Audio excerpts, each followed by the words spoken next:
સોમનાથ કિચનમાં આપ સૌનું હાર્દિક સ્વાગત છે। તો આપણે ઈસ્ટરની ઇડલી બનાવવાના છે નાની નાની। તો જો અહીંયા મેં 2 વાટકી રવો લીધો છે, બરાબર 2 વાટકી લીધો છે રવો। અને અહીંયા મેં જો આપણે બહુ પાણી નથી નાખ્યું ને દહીં ને થોડુંક પાણી ઉમેર્યું છે, તો આવું રાખ્યું છે આપણે। હવે આને એકદમ પલાળવા માટે 10 મિનિટ માટે રાખી દઈશું। તો હવે આપણે ઢાંકી દઈએ, ચાલો। અહીંયા ન આવવું જોઈએ, અહીંયા આવવું જોઈએ કે અહીંયા જ આવવું જોઈએ કા સોરી હાલો ચલો ભાઈ। જો આપણે આ જે બેટર પલાળ્યું હતું 10-15 મિનિટ માટે રેસ્ટ કરવા રાખ્યું હતું, તો મેં એમાં આદુ મરચાંની પેસ્ટ નાખી છે। તો જુઓ સરસ આપણું બેટર એકદમ ઠીક થઈ ગયું છે।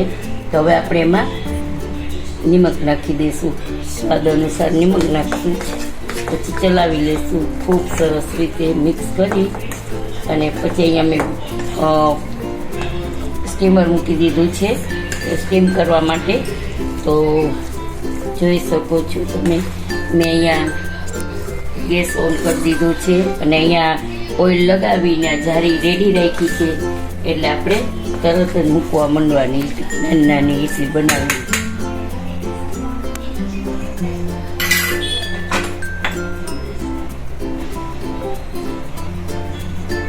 હજી નિમક થોડુંક ઓછું લાગે છે, તો આપણે જરા નાખી દઈશું।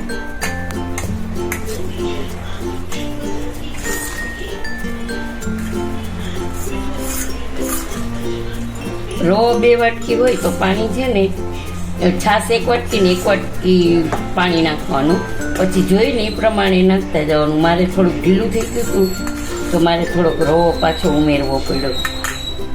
તો હવે છે ને આપણે આવી રીતે નાની નાની ઇડલી બનાવવાની છે, ગોળ સરસ મજાની।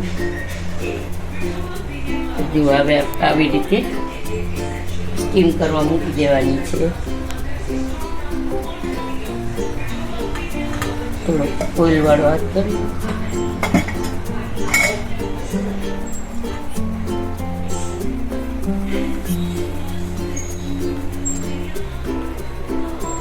આવી રીતે આપણે બધી ઇડલી શેપ કરી મૂકી દઈશું। જુઓ ગાઈઝ, આવી રીતે આપણે ઇડલી ગોઠવી મૂકી દીધી છે।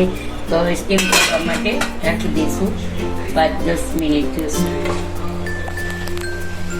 તો આપણે જોઈ લઈએ કે આપણું ઇડલી તૈયાર છે। તો આપણે ચાકા વડે જોઈ શકશું આપણી ઇડલી સરસ તૈયાર થઈ ગઈ છે। જુઓ એકદમ ઉકળી જાય છે। તો હવે આપણે બીજું સ્ટેન્ડ મૂકી દઈશું અને આને કાઢી દઈશું। તો જો ગાઈઝ આપણી આ ઇડલી નાની નાની તૈયાર છે, આમ એકદમ હલકી ફુલકી અને એકદમ લાઇટલી। તો હવે એને મેં આમાં જો કઢી પત્તા નાખી દીધા છે, લીલું મરચું એક સુધારી લીધું છે। હવે આપણે તેલ મૂકી દીધું છે 1 ચમચા જેટલું। તો જુઓ અહીંયા મેં રાઈ જીરું નાખી દીધા છે અને હિંગ નાખી દીધી છે, અને અહીંયા આપણે તલ નાખી છે। હવે આપણે બધું એમાં ઉમેરી દઈશું, ચલાવી લઈશું।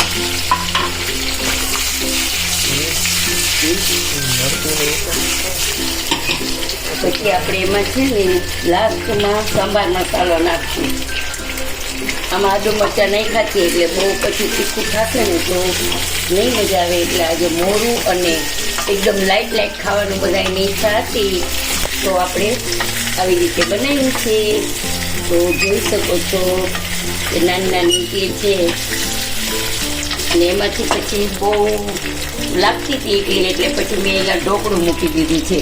તો થોડુંક છાશ નાખી અને સાજીનો ફૂલ નાખી અને આવી રીતે ઢોકળું બનાવી દીધું છે। તો ઢોકળું હોય તો આપણે વાંધો ન આવે। તો આમાં 2 આઈટમ બની ગઈ છે। તો આમાં જુઓ આપણે સાંભાર મસાલો નાખ્યો છે। આપણી નાની નાની ઇડલી તૈયાર છે। તમે જોઈ શકો છો એકદમ સોફ્ટ છે, જુઓ એકદમ સ્પોન્જી અને સોફ્ટ અને ક્રિસ્પી છે। તો ખાવાની મજા આવશે। અને મેં વધ્યું હતું ને થોડુંક વધારે થઈ ગયું હતું બેટર, તો એમાં છાશ નાખી વધારે અને ઈનો પાવડર ઓલું મીઠા સોડા નાખી અને મેં ઢોકળું બનાવી નાખ્યું છે। તો એક જ બેટરમાંથી 2 in 1 થઈ 2 in 1 થઈ ગયું. ઇડલી થઈ ગઈ અને ઢોકળાઈ થઈ ગયા. તો જુઓ કેવા સરસ લાગે છે. આજની રેસીપી તમને કેવી લાગી તે જરૂરથી જણાવજો. સબસ્ક્રાઈબ કરજો, લાઈક કરજો, શેર કરજો અને કમેન્ટ કરજો. તમારા ફ્રેન્ડ સર્કલમાં જરૂરથી કમેન્ટ શેર કરજો અને અમને જણાવજો કે આજની રેસીપી તમને કેવી લાગી. જય શ્રી કૃષ્ણ.